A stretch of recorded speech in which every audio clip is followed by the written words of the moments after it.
Hello friends! Welcome to Storytime with the Met. My name is Christina and I'm so glad to see each of you.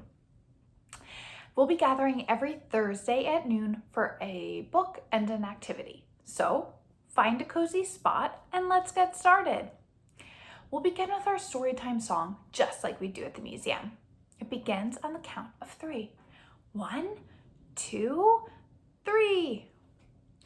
Welcome friends, get ready, get set for story time at the Met, where we love to read and sing and look at works of art and picture books. We'll use our eyes to look and see, we'll use our ears to hear stories. Now we'll take a seat and give a shh. Let's begin with our first book. Great job, everyone. Thanks for singing along. So our book for today is called Dear Baobab. It's written by Cheryl Foggo and illustrated by Chin Lang.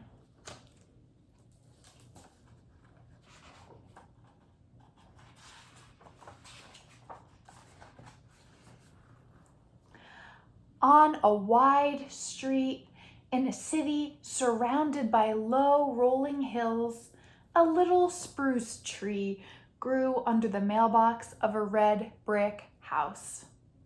The boy who lived in the house liked to sit on the stone step beside the tree and listen to its voice. It sounded like someone singing his name, Maiko. Maiko missed the giant baobab tree in his village in Africa where he was born. He missed sitting in its shade, eating cashews with the other children, who seemed not to notice that his ears stuck straight out from his head. But Maiko did not live among the baobabs anymore. He lived in the red brick house now with Uncle Peter and Auntie Ajia. Sometimes Uncle Peter and Maiko would walk to the forest of tall fir trees.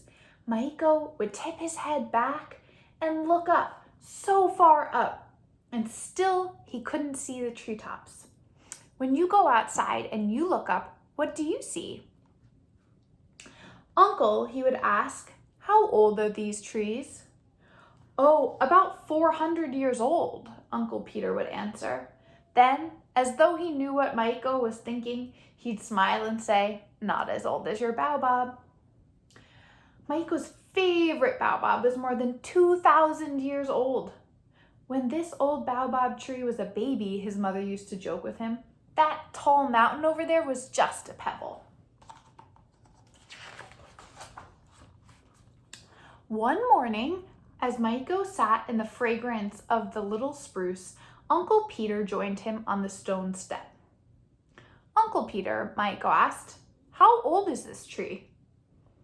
Oh, about 7 years old, he replied, then paused. What a strange place for a tree.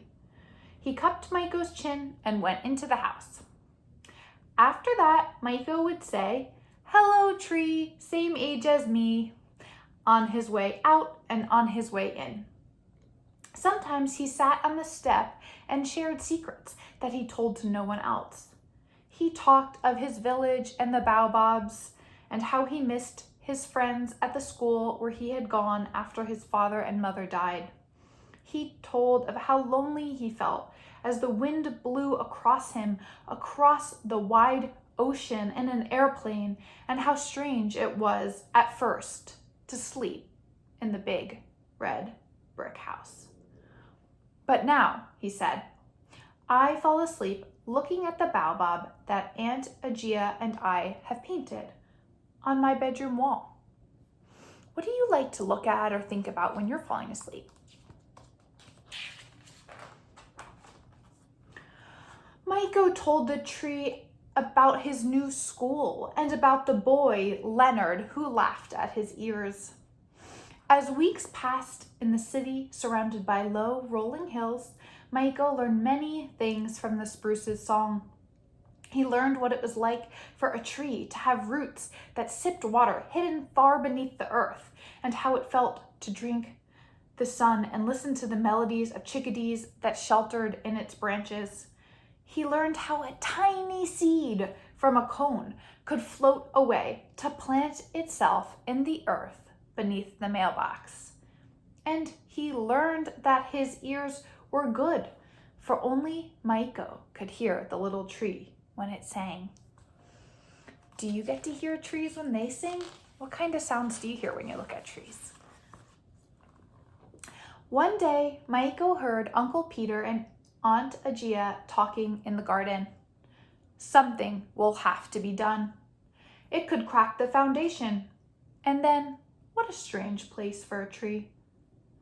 The wind sighed, and Maiko felt sad for the little tree that had been planted in the wrong place. Aunt Agia, he asked that night after story time, what is a foundation? Bones. The foundation holds up our house, just like your bones hold you up. She switched on his nightlight and slipped away, leaving Maiko staring at the outline of the baobab in the near dark.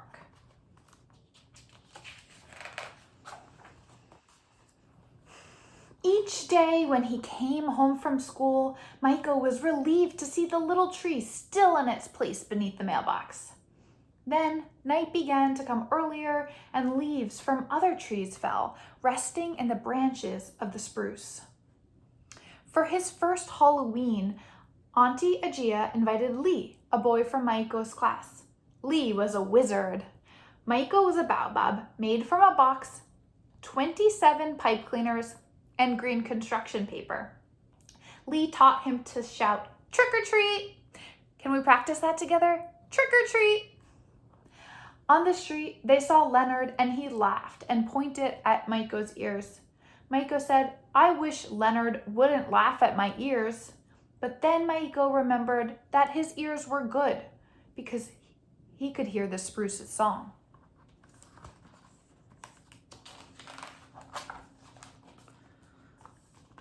One day, as the last of the brown, crunchy leaves swirled around his feet, Maiko came home from school and found an axe and a saw lying on the stone step. He hid them in a dark place behind the shed, then sat down beside the little tree. "I want you to grow so tall that you can see across the ocean to my baobab and tell her hello from me." The spruce quivered. "Please grow your roots away from the bones," Maiko said. What do you think is going to happen to the tree? That night, as they ate a dinner of Ugalian stew, Aunt Agia was cross with Uncle Peter for leaving the cutting tools outside for the whole world to steal. Though Maiko excused himself and went to bed, he did not sleep. The next morning, his heart felt gray. He listened, but could not hear the singing of the spruce. As the wind blew colder and the days passed, Uncle Peter and Aunt Agia seemed to have forgotten about the axe and the saw. At school, Mrs. Croft taught the class songs about things Maiko didn't know, like skates and snow and sleigh bells. Maiko made sure to sit near Lee in the music room, far from Leonard.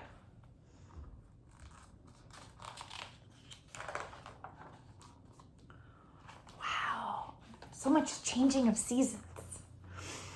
One day in December, on his way back from school, a cold white jewel landed on Maiko's eyelash. He blinked. Many soft jewels were falling. When Maiko tried to touch them, they disappeared. He ran toward the red brick house, but stopped when he saw Uncle Peter with Aunt Agia on the stone step, holding a new axe. They waved, smiling, and Aunt Agia called, "The little spruce will be our Christmas tree." Maiko ran.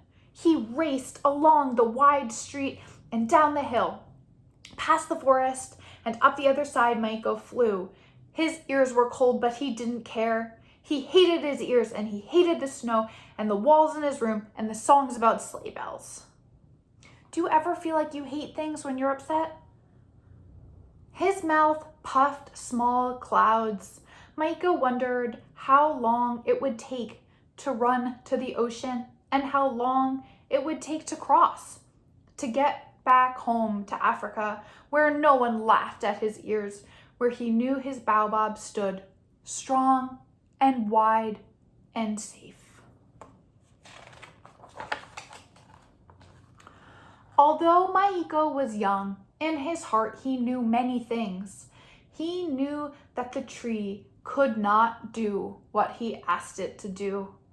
He knew it was wrong to hide the axe and the saw.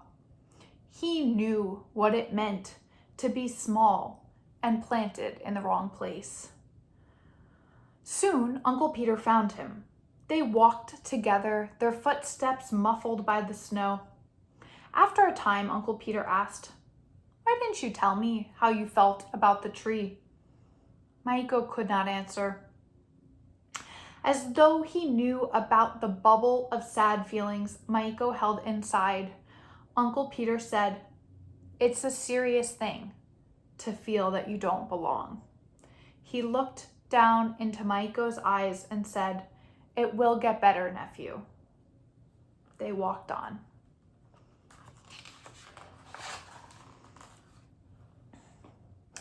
Uncle Peter stopped and cupped Micah's chin. "We won't cut down the tree," he said. "But what about the foundation?" Micah asked. "We will find an answer." Micah felt the sadness bubble burst. He told Uncle Peter about how his dreams were filled with baobab trees, and he told him about Leonard. An ebony curtain was falling as they talked about Leonard and the things they could do. By the time they reached the wide street, stars were winking above. Micah's ears opened. He could hear the trees singing his name. Just before Christmas, Micah helped Aunt Agia bake cookies shaped like baobabs and spruce trees. And on Christmas morning, Lee, in his new skates, pulled Micah on his new sled along the frozen lagoon near the forest. They saw Leonard. He did not laugh at Micah's ears. "What do you see in this picture?" "I see a lot of winter activities." The warm spring day of Micah's 8th birthday, he sat on the stone step, waiting for Lee and his father to come with their truck. Micah told the tree its favorite story about the day he and Uncle Peter found the birthplace forest. "People plant trees on their birthdays. You will be my tree," Micah said. "You'll like it. Oh, you will grow so tall there, taller than the tallest tree in the forest where you were born." Micah heard the truck. "Uncle Peter," he shouted, "they are here to help us move my tree." Micah looked at the little spruce. "I will come see you often, and when I do, I'll say, 'Hello, tree, same age as me.'" And then he whispered, "You see, we can't always grow where we are planted, but we can still grow somewhere else." The end. Thank you so much for reading along with me. Reading this story reminds me of a quilt that we have in the museum's collection in the American wing. Looking at this quilt, what do you notice? What colors do you see? When you look at the leaves and the branches in this quilt, what do you notice about them? What kinds of stories do you think they might tell about the trees that they come from? I have an activity that we can try together to help us understand what stories that trees around us tell. So I went in my neighborhood and I collected a few leaves that I liked, and I thought I would try a leaf rubbing experiment. So here's my leaf, and I just gathered a bunch of materials. drawing materials that I could find. So I have some markers and some pens and some colored pencils of different colors. And then I took my leaf, I put the paper down on top of it, and I rubbed. So I tried rubbing with different materials, different textures, and different colors to see what the leaf would look like. I encourage you to try this in your own neighborhood and to notice the trees around you and the ways that they connect with your community and your neighborhood. Thank you so much for joining me for Storytime today, and we look forward to seeing you again soon. Bye!